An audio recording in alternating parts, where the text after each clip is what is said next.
You threw a leg across that iron horse and pulled the throttle down. A million things rushing through his mind like that rumbling sound. Living life in his own eyes, direction isn't clear. So searching all these years.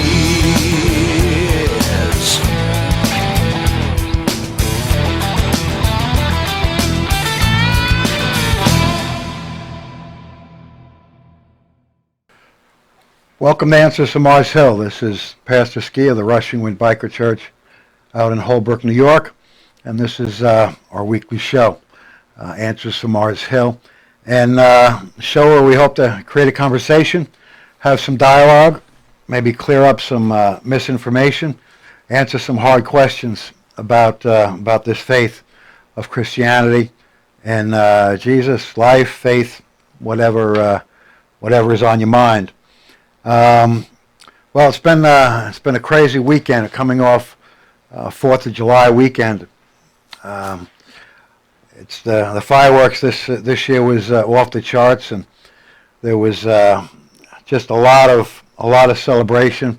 I think a lot of pent up energy and frustration from all the things our country is going through right now. And I'm kind of a patriotic kind of guy, and I know there's a lot of things going on right now that has created some challenges and some doubts about our country and what we're all about. And I've kind of come to understand in the time that I've been around, these 64 years, that our country is not perfect, but I've also paid attention to what's going on around the world and how other nations stack up against what America is, what we stand for, what we're all about. And I still feel pretty good about our country. I think a lot of the tension we have right now with the racial issues and other things that are going on is because we have a country that really strives for perfection. There's a high standard. And so I think because the standard of what we want in our country is so high, we go through times like this when we just don't meet up to what we want to be. We don't meet up to the country that we aspire to be.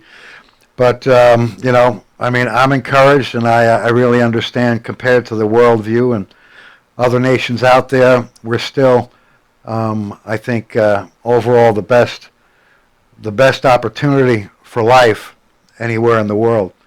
And so this 4th of July, I hope we got rid of some excess energy, some excess frustration.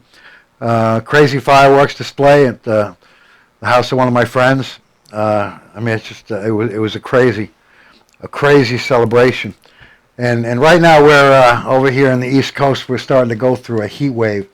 It's gotten really hot, and so I'm kind of anticipating that the tensions and the lockdowns and all these things may get a little more frustrating this time of year. And, if I can encourage everyone out there to be patient. Life is going to be life. And what we're going through, it's a challenge. But it's a challenge to test us. And so, yes, it's been a crazy week, 4th of July weekend. And, we still have this coronavirus that we're all dealing with. And, that is a little bit of a resurgence in certain areas. And, there's been openings that have started to close back down. And then this week, crazy man out in California, the governor of California decided that no one's allowed to sing in church. And how much more crazier can this be? There are people just gravitating on the beach, and they're protesting and all this with no masks, and really they're going to mandate that no one's allowed to sing or chant in places of faith. And so, how much crazier can it be? The faith, and, obviously I'm a man of faith, and very in tune with faith. Faith is one of the things that's going to help us get through this. And being able to worship our God and whatever faith distinctive or whatever spirituality people are in, this is the very thing that we need now more than ever. I mean, honestly, I think Christianity has the best answers, but to lock down the very thing that I think would help us the most is really a crazy reaction. And I mean, I got a lot of friends on the West Coast. That's where our ministry started. My son lives out there, and there's going to be a lot of people that just are not going to listen. It's something that I really don't think they're even going to be able to enforce. But just the thought of it, you talk about taking rights away from people, the very things we hold dear, and world's getting pretty crazy out there, and so this week, last week we talked about faith a little bit. We had a little conversation on what faith looks like in different spiritualities and different religions compared to what Christian faith is, and I really went in depth a little bit about what this faith in particular is all about, and what the word faith actually means. What faith is as a tangible commodity. And so I encourage you, if you really want to learn a little more about faith, about Christianity, but about what faith is, why faith seems to be the driving force in at least this faith that I hold dear. Maybe check out last week's show about faith. And this week I'm going to touch on something that I think has really been almost the reason why this show was started in the first place. And that's the premise that it seems like in this day and age, Christianity seems to be public enemy number one. Everybody hates Christians. The media, the world, governments, movements. It just seems like there's so much attacks, so much hostility towards this faith of Christianity, and today that's the discussion that I want to center in on during this episode, and I think we'll have a few questions concerning that, about why is Jesus number one enemy, it seems, to the world, this faith that's supposed to be something that's based on love and hope and family, and we're bashed on social media. You look at even a man like Mel Gibson comes out with a movie several years ago called The Passion, which really very powerful and compelling movie about the story of this man Jesus, and he's basically blacklisted from all of the motion picture industry, and it just, you sit back and say, okay, what did we do that was so wrong that Christianity has become such an enemy of the state? And actually, the lead actor in the movie The Passion of the Christ, Jim Caviezel, he's also been blacklisted and hard to find work because he took this role of playing Jesus in the movies. And it's just something that I think deserves a conversation about, does it actually make any sense? What's the reason that this particular religion or faith, or as really the reality, it's a movement of people towards God and a better life, why this particular religion became so attacked, and right from day one, it has become just something that has been attacked, persecuted. There's been all kinds of havoc that's been done to people of faith in this faith. Other religions coming against and massacring people that are Christian. Movements through governments, in certain governments in the world, certain countries in the world, Christianity is illegal. And, why us? And I want to address that question today in a very deep way, because I think we all need to understand that all this faith was really about is love and compassion and trying to make the world better.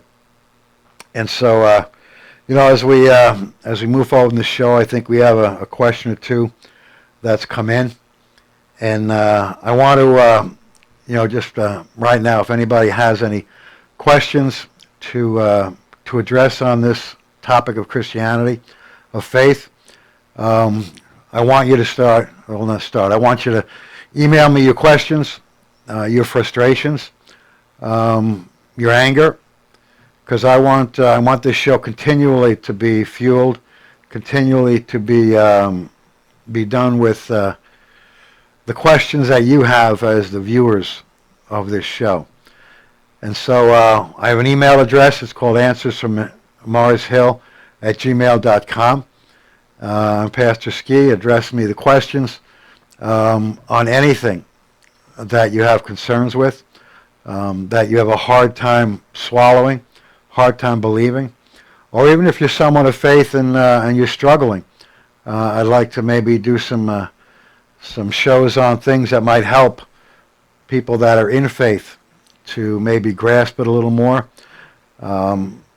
trust in God a little more, know more about Jesus, know more about all the things that are part of this faith.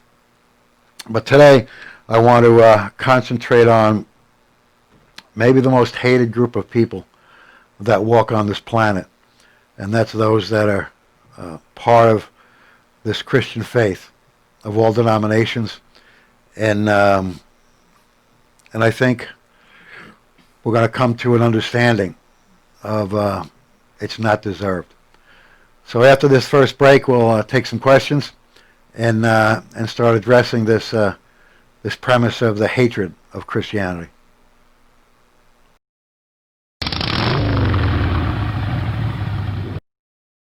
Hey everybody, this is Motorcycle Mike, the personal injury lawyer. I've been riding motorcycles my entire adult life. During the course of my 30-year career as a lawyer, I've also represented countless injured motorcyclists. If you're one of them, I can be of assistance to you. Go to my website, please, motorcyclemikeesq.com. I'll always be there for you. I'm on your side when you ride.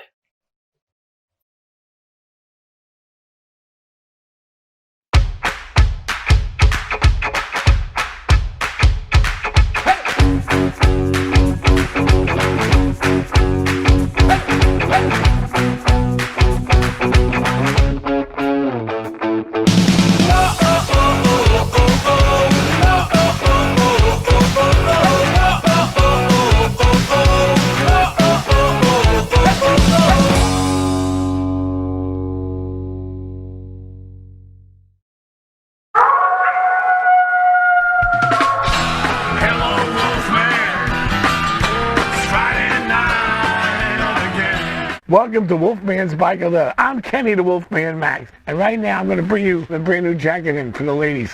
An embroidered jacket that this hasn't been out yet. This is the first time. The Flying Angel and the ever popular Brando jacket. It's been around for 100 years and will be around for 100 more. I've got hundreds and hundreds in stock. Don't forget our large selection of sunglasses. I've got all types of jewelry, ladies biker jewelry, silver rings, hundreds of men's rings. We've got it all. Everything is here, right here. Wolfman's Bike of Leather, 335 Smithtown Boulevard in Ronkonkoma. My phone number is 631-578-7877. 631-578-7877. Friday night again.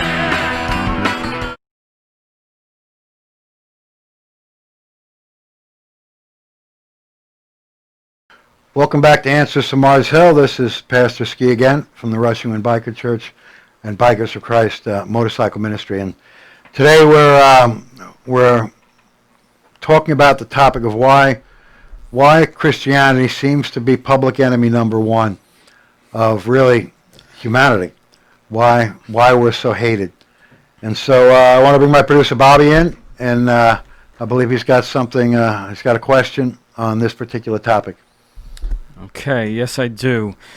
So our question today is, I know that throughout history Christians have been persecuted in one way or another. Do you think it's worse today than it was in the past? And how, as Christians, can we defend our faith and not let the resistance shut us down or ultimately try to wipe out our faith entirely? Well, if you, when we look at a question like that, we have to look at the total of what's happening to Christians in the world. And we have countries like India, obviously the Muslim countries where they're extremely persecuted, and they're trying to shut them down, and it's against the law in China, and people get put in prison. I mean, it's pretty bad, but when you think about what the first church went through, I don't know, even though it was a smaller movement, just the sheer terror that the Christian church had to go through in the beginning and what they were subject to. When Emperor Nero came in, really it was kind of one of the heights of the persecution of Christians. And, besides putting them in prison and torturing them and closing them down and whatever else they did, they were martyring them, they were killing them. And Nero, who was a pretty sadistic individual, was actually taking Christians and tying them up on poles, covering them with oil and lighting them and using them as the lamps for his parties. And so when we think about, how bad it is, yes, there's a lot more people in numbers that are persecuted now. A lot of people are losing their life in Islamic countries. If they don't convert, the only option is to be killed. And so we have it's been all through since the beginning. And so as far as defending our faith, something I want to talk about really with the last segment when I talk about our word for this week concerning this. Jesus told us right in the beginning that we're going to be hated. And so it's not like it's an unknown commodity. The problem is Christianity is totally counterculture. And it's against a worldview that really has gripped the entire world. So as far as defending our faith, I think what has happened over history is, there are times that we are to become vocal. And then there's times that we are just to live our life as Christians and have that be the light of the world, as the Bible says. And so, sometimes I think some of the hate speech and some of the judgmental things that have come out of the Christian church has brought a lot of persecution back on us. When you look at the first church, they weren't out there condemning the world. They were out loving and serving the world and showing them that the things that are talked about in the scriptures about not being good for the human condition, not being productive, not being healthy, things that are called sin, showing why we actually believe that. Showing a community, showing a life, showing a compassion and a mentality of serving, a mentality of compassion and mercy and love and sharing and equity and no prejudice, as we're dealing with right now. Even in Christianity, some of the stuff has gone on. And so as far as defending our faith, I think living our life within the parameters of what we believe is the best way to live life, making our decisions, making hard decisions, maybe even against government regulations. Like I said, this thing about singing, we're going to sing. Take us to jail. We're going to sing. And so as far as defending our faith, the best defense of our faith is living it. That's really the best defense. Because if we as a people refuse to not live our faith, no matter what culture says, no matter what the law says, then the faith is making a statement. We don't need to defend Jesus. We don't need to defend God. We need to draw close to God, live our life as God said, and through that, our life and God will defend us. And so we don't have to do any more than live our life and step into whatever we're called to do. I'm a pastor, but Bobby is a producer, and he runs his production company and how he treats people and what he does in a way that honors Jesus. And the profession he's in is a very cutthroat business. It's a very backstabbing business. It's a very, throwing people under the bus. What have you done for me lately? And to see a man who's in a very hard arena running his business and treating people as a Christian is a revelation to people, and it's different. And so as far as defending our faith, I believe we don't need to defend particulars, because the only defense we have is it real? Is there a good reason for it? Is it better? And so when we live out our life, and maybe we don't lie, we don't cheat, we have monogamous relationships, we don't have sex before marriage, we don't play around, we don't have multiple partners, and you see that when that is done in really the parameters within the scriptures, families are healthy, cultures are healthy, children are healthier. There's so many benefits that the communal, the communal system and the personalities, the interrelational conflict and love, when it's done in a Christian way, that's very odd to the world, but it's also very compelling, And so when you live a life, you live in a community that is the way it's supposed to be. Everyone would like to be in that community. I mean, they have stuff they want to hold on to. Some people want to drink. Some people want to do this. Some people want to do that. And we're not out there to judge people and defend our faith to the world. We're there to live our faith and allow our living out the faith to be the actual defense that this is actually a better way. So I think that kind of went in that direction. Okay, yeah, and I just wanted to say, you said a couple things. You said Jesus, he warned us.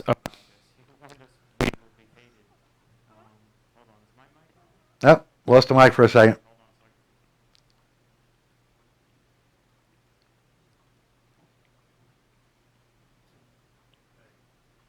How's that? There you go, you're back. Sorry about that, technical difficulties. Yeah. But yeah, you said, Jesus warned us, about this and how we will be treated. And, he says, and you will be hated by all for my name's sake, but he who endures to the end shall be saved. So, like you said, this is nothing new. I mean, Jesus told us about this from the beginning. Yeah. And it's so incomprehensible sometimes to, like you have people like Gandhi and Martin Luther King who base their whole ideology on the Beatitudes and on Jesus' teachings, but they are, they're praised and there's nothing wrong with how they feel or what they teach, but the man that they took their teachings from, everybody hates, and everybody hates who follows him. It's so hard to comprehend, but it's been like that since the beginning. Yeah. I mean, now, and it's really a very sad statement right now, is with this this new, it's not new, but the racial issues we've had in this country, and Martin Luther King Jr., one of the most magnificent men that ever walked the earth, and he walked the walk, and he was a man of peace. And he understood that if we address this, either from the black community perspective or by a total worldview perspective, total communal perspective, that we could solve the problems. Right? And America's come a long way, and Martin Luther King made a huge difference. And that's something that's been lost right now. And yeah, it's not perfect, and there's still a lot of bad stuff. But it's not the 60s. And, younger African American people need to, yes, defend what they think is injustice, but also look back and say, and the sad part about Martin Luther King now is there's a movement within the, African American and black movement that what Martin Luther King did was like he didn't accomplish anything. And I've heard that a lot lately. Wow. From people in the African American community. And that's such an ignorant statement about such a powerful and important man in the history of this country. And it only goes to show you how the worldview has gotten worse as a whole. And that, they can't even grasp the premise of goodness when it comes in the form of a man like Martin Luther King. And understanding that, yes, love and compassion and peace works, but they don't have the patience to continue the process. And eventually it reaches a place of frustration. And so, I'm glad you brought up Martin Luther King, because one of the greatest men that ever walked on the earth in this country. And now the world has gotten so far from just any kind of semblance of understanding human relations that now even he is denigrated. Amazing. And so it's time for our break, and after this break, we'll maybe continue along those lines.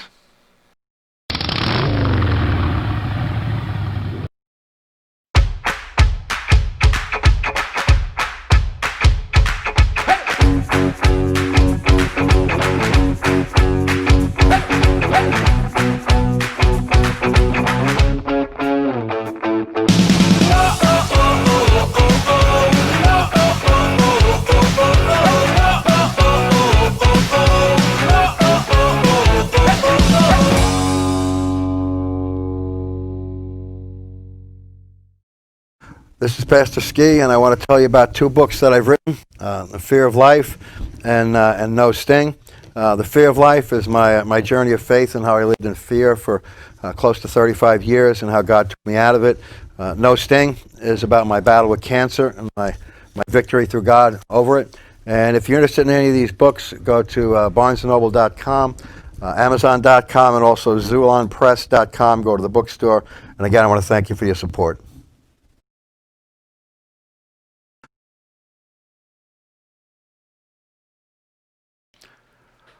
Welcome back to Answers from Mars Hill. This is Pastor Ski again.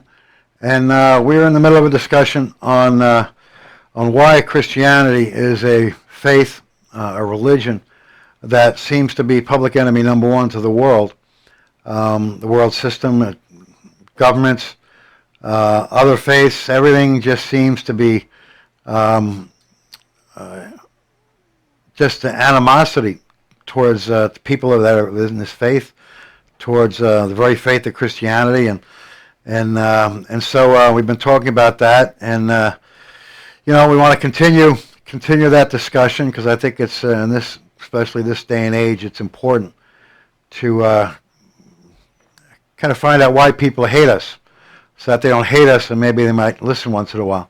So here's Bobby again. I'm going to bring him back in, and I think he's got something to continue this. Yeah, from my perspective, I'm just curious, going back a couple generations, with our great grandparents and our grandparents, and we were all brought up so strongly in our faith in Christianity, whether it be whether we're Catholic or Protestant or whatever it is, we were really instilled this faith in us, and our grandparents and our parents, knew the importance and the value of being raised in faith. And I'm just curious, like, where do you think it went wrong? Where did it turn where you have, and I'm not just saying younger generation. You have people who are, who are raised Catholic, raised Christian, and they're in their 60s, 70s right now, and their logic is just so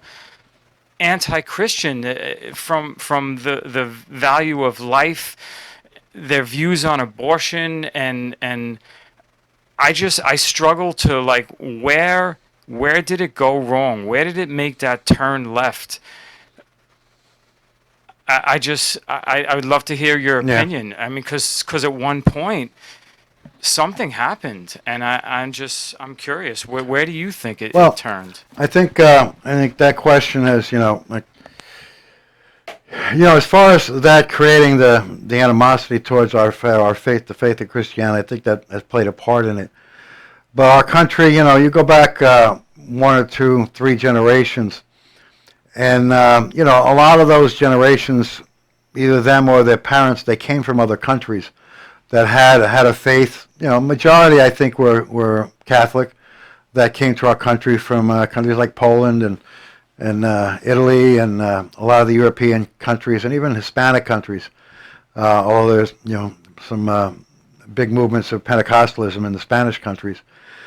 And what I believe, from a if I can use the word fundamentalist, because that technically I guess is what I am. A lot of the people were raised where your religion was part of the cultural dynamic of your family, and where that's not a bad thing in and of itself, but I think a lot of times that was the only thing. Last week we spoke about faith, and I explained what true faith is, and believing in faith is not the same things. And I think a lot of that history and a lot of traditions within families was, this is what we believe, but there was no tangible faith that was realized other than practicing the methodologies, the traditions, and the things that really brought a family and neighborhoods and cultures together as tradition. And I think much of religion, and even the Christian religion, whether it's Catholicism, not Pentecostalism, but maybe Presbyterian, Methodist, a lot of that became tradition. And somewhere in the generations, the actual faith got watered down and eventually lost, that there was something that you actually practiced and stood in and actually experienced. The power of what faith in Jesus and whatever that denomination taught was lost. There wasn't a tangible reality, and traditions eventually wear off if they're just traditions. And as we saw a culture, see, faith is the only thing that can hold you tight to your convictions. If you don't really have faith that standing for your convictions is an actual an act of faith. When someone stands in their convictions against culture, against peer pressure, that is an evidence of faith. And what happened is, as the tradition kept being passed down, people want to deal with not being liked. And the worldview changes, and morality changes in the country, and how we view things, whether it's honesty, whether it's loyalty, whether it's respect, whether it's God, whether it's family, whether it's divorce, whether it's abortion, whether it's whatever. And if there's not a faith that stands in conviction, eventually the traditions wear down, and you're not standing in anything anymore. And so I actually shared about this yesterday. All of a sudden you have religious denominations and religious systems now, in order to hold on to their people, now they change their convictions. And so they say, well, that God may be okay with that, or you can do that, and that's not that bad. And you get into a lot of gray area. And the thing about faith is, faith cannot stand in gray area. Faith has got to be black and white. Because once you bring gray area, there is no faith, because you can hedge and you can say, well, it's not true all the time. And so what happens is now you have a culture that all these other forces are coming in, and whether it's the sexual revolution, whether it's relationships and what love really is, and divorce becomes a way of life. And, now people are in a mindset, well, divorce is always, you go into marriage with a back door. I've heard it put that way. You enter into marriage knowing that there's always a back door you can sneak out if something goes wrong. And so that's not what marriage was ever supposed to be. And now you see the corruption of things. And now you have the Christian faith that actually wants to stand in the things that are true and what was original. And now you have a culture that has gone so far from that. And so the very people that were brought up in that, now it's like, well, that's not what it was before. Things change. All of a sudden, those people that really didn't have a full understanding of faith and didn't step into full faith now have been fed a line that religion and God can evolve with the culture. Like what God says is okay changes as culture changes. And that's a big movement right now. We live in a different world and God wants to be relevant. So things that, weren't okay because it was, the 1800s or the early 1900s. Well, it's a new world now, and God wants us to be happy. And so now you have people that all the things they were taught, change. And now you have people that, how can you have a conviction in a faith that's been allowed to be changed? What about the people that stood in that faith before when it was this? Were they fools? And so now you have a whole group of people that are out of, being raised within a family of whether it's Catholicism or Baptist or whatever else. And now there's like, well, everything is if everything can change, then, what's the point? And so now they develop an animosity, and now they end up being kind of the enemy, because everybody wants their cake and they want to eat it too. And so as the convictions wore down, there's a mass exodus away from faith, because what point is there? Dedicating your time, giving your resources, giving your money to help support the work of God. And it's football on Sunday, right? Is this worth me missing a football game? And now culture has a lot of the kids' games and soccer and stuff. When do they play? Well, they play Sunday mornings. So now you got decisions you have to make. And well, this is God's okay with this and God's okay with that. And all of a sudden there's a mass exodus that people aren't going back to church because now it's not part of the core foundations of their family anymore. And so when religion became cultural and tradition within a family, rather than faith and a relationship with God through Jesus Christ, the foundation is not going to stand. And so little by little, people veer off. And now, like you said, years ago, families went, neighborhoods went. Most of the kids you knew, you saw them in Sunday school. When I was raised Catholic till I was 14, and I was in, catechism class with my neighbors, the kids I went to school with. And so, the breakdown has really been the superficial belief that I think Christianity sat in for a while. And then when culture took off, and when society and cultural norms changed to things that are anything but what are in the Bible, it was very easy for everyone to veer off and say, well, I just want to be part of this system and just be like everyone else, and say, cast religion away.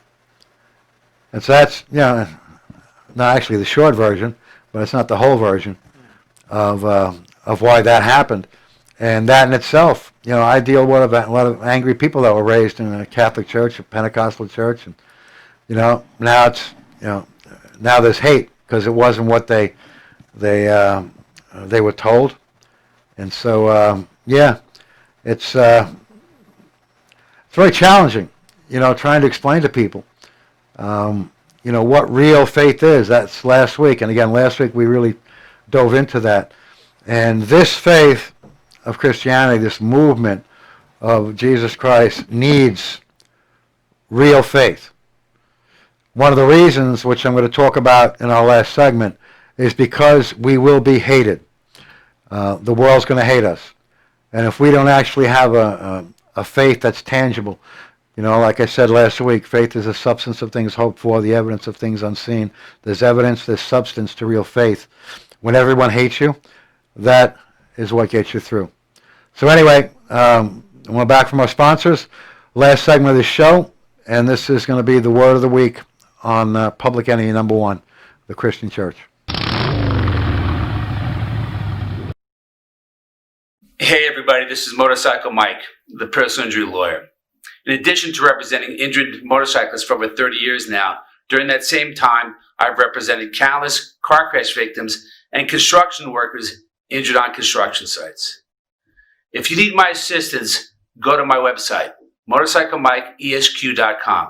I will always be there for you.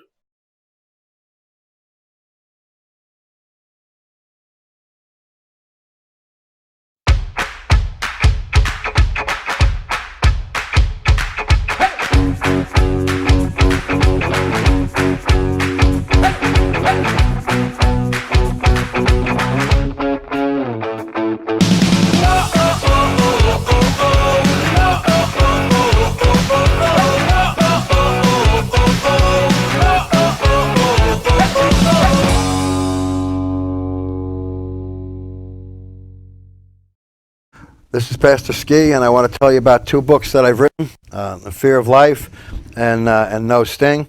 The Fear of Life is my journey of faith and how I lived in fear for close to 35 years and how God took me out of it. No Sting is about my battle with cancer and my victory through God over it. And if you're interested in any of these books, go to barnesandnoble.com, amazon.com, and also zulonpress.com. Go to the bookstore. And again, I want to thank you for your support.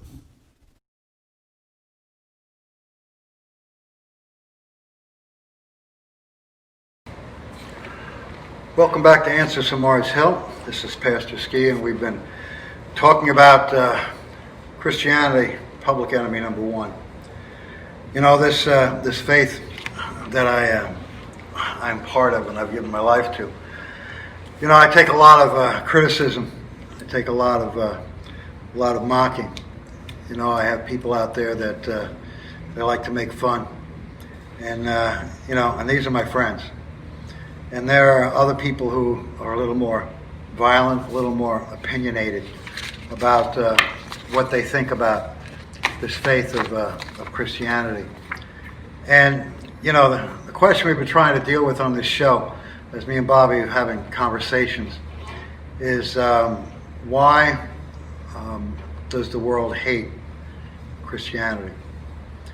It goes all the way back to really the beginning, when man fell and brought a lot of influences and things into this life that are not beneficial to the human condition, to humanity as a whole, whether it's relationship, whether it's what we've done to the environment, how we've taken sexuality, a very beautiful and innocent thing that was supposed to be between two people who committed themselves to each other for life and made it into entertainment and merchandise and selling things with sexuality, even selling sex, and how the things that the world has become, what has motivated, what has fueled it, culture. Humanity is really a very selfish humanity. And taking our country, America, as a point of reference, we're really in a society that's all about ourselves. It's a very me culture, very selfish, very ego is actually built up to the point where it's a psychological drawing card, and it's something that psychologists kind of promote. This idea of ego, and it's not bad to think well of yourself, but when it becomes an unhealthy obsession of self, it really denigrates everyone around you. And we were created to be in a communal environment with family and friends and co-workers and people that we all get together, take care of each other, do our work, whatever we're called to do in this world, and just love and serve each other and take care of those that can't take care of themselves. And this humanity has turned into something totally not what God intended. And we seem to be okay with that. It's okay. The abuses, the demeaning of other people. It's part of our entertainment. It's part of our comedy. It's just stepping over people to achieve.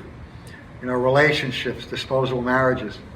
Divorce was never meant to be part of the human experience, because now you have two people whose lives emotionally and in other ways are shifted in a dark direction the rest of their lives, no matter what happens.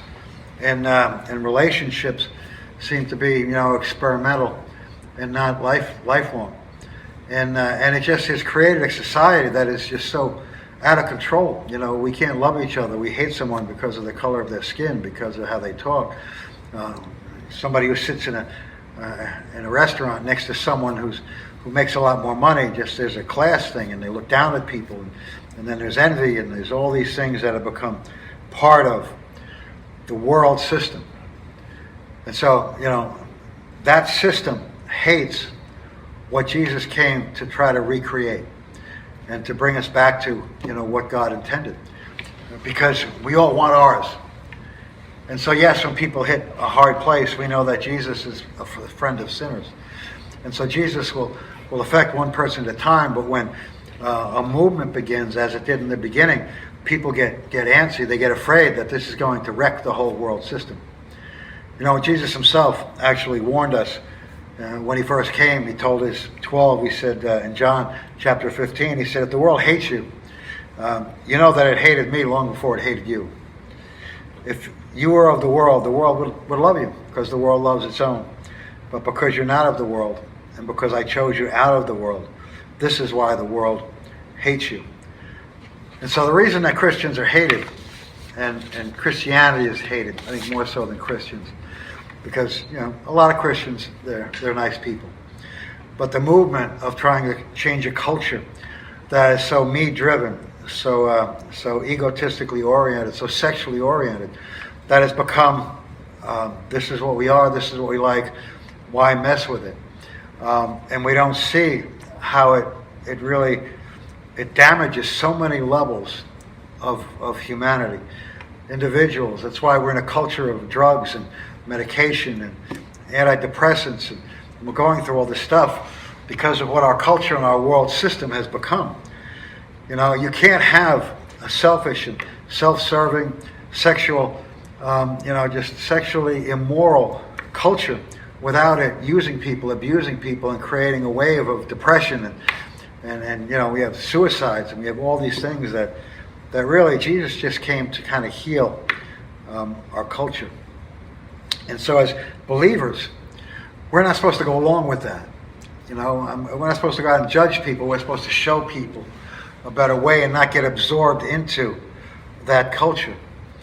James, Jesus' brother, actually says, don't you know that friendship with the world is hostility to God? Whoever wishes to be a friend of the world makes himself an enemy of God. And so to actually go along with and participate in a lot of the things that have become a really corrupted, self-serving, and damaging world system is really a slap in the face to God if we say we believe that he created us for a better life.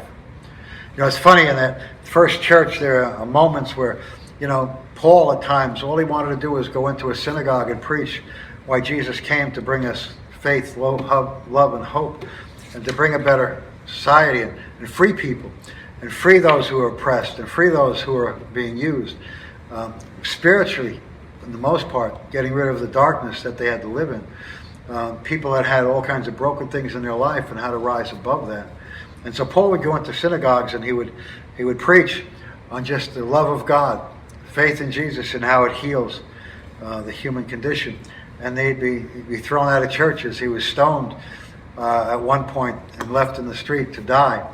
And then we just going through the book of Acts, we just came through a story where all he did was he healed a woman who had a demon, and was being used and abused by owners who used her talents to make them money, and that talent was spiritually empowered by a spirit that wanted to use her, and Paul came and freed her, and the whole town became in an uproar, and so they chased him out of town, threw him in prison. There's some other things that happened in the story that were pretty miraculous and pretty radical, but he was constantly being chased for doing good things and preaching good things. And then he came to another city called Thyatira, and all he was doing was sharing in the synagogue. And it says they were so compelled by the love of God and the story of Jesus and what he came that a huge amount of people jumped into faith. And there were Jews and there was Greeks and there was men and there were women and there were rich and there were poor. And so what happened was also the culture started to come in that would wreck the world system. And so they formed a mob. They said the Jews got together and they formed a mob. They went to the sordid parts of town, got all the people who they know were the kind of people who could do some things that were not nice. And they came and they formed a mob and they ended up kind of wrecking the city, kind of what we're going through right now.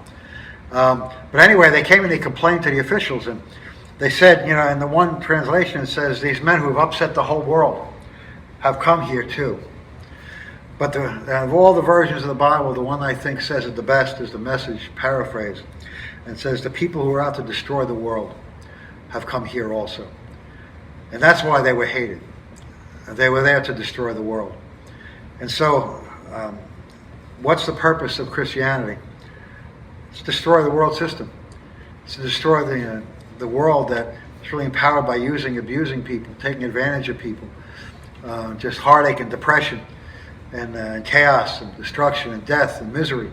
We want to destroy that system. That's what we're about. And if we're going to be hated for it, so be it. In this church in Thessalonica, where Paul was, that they hated so much, and they hated this church, and they were going to destroy the world. Paul goes on later on in a letter to that church and commends them for how they were known throughout the world for their faith, love, and their hope. Go figure. They're destroying the world. And they're known for their faith, their love, and their hope. That's how we want to destroy the world. And I understand why the world doesn't like Christianity, because it holds humanity to a higher standard where everybody has a healthy life. Nobody gets used and abused. Relationships are pure, without interruptions, without complications, without the depression of people betraying and leaving, and just the chaos of society. And so if the world hates us for that, so be it. That's what we are. We're the ones that want to destroy the world and bring it back together the way it was created, with faith, hope, and love, community, service, compassion, and mercy. So that's my word for the week. This is Pastor Ski of the Russian Wind Biker Church. This has been Answers from Mars Hill. I want to thank our sponsors, Motorcycle Mike, incredible personal injury attorney, Kenny Wolfman Max from Wolfman Biker Leather over in Bohemia, Bobby, who is the producer of our show and has a studio. And I want to thank you for tuning in. And if you have questions, there's an email address at the end of the show. Also, if you want to contribute to the expansion and the continuation of Answers from Mars Hill, there's information in the end credits of the show on how you can do that. So this is Pastor Ski from the Russian Wind Biker Church, and this has been Answers from Mars Hill. And as I always say, let us reason together in love. God bless. I'll see you next week.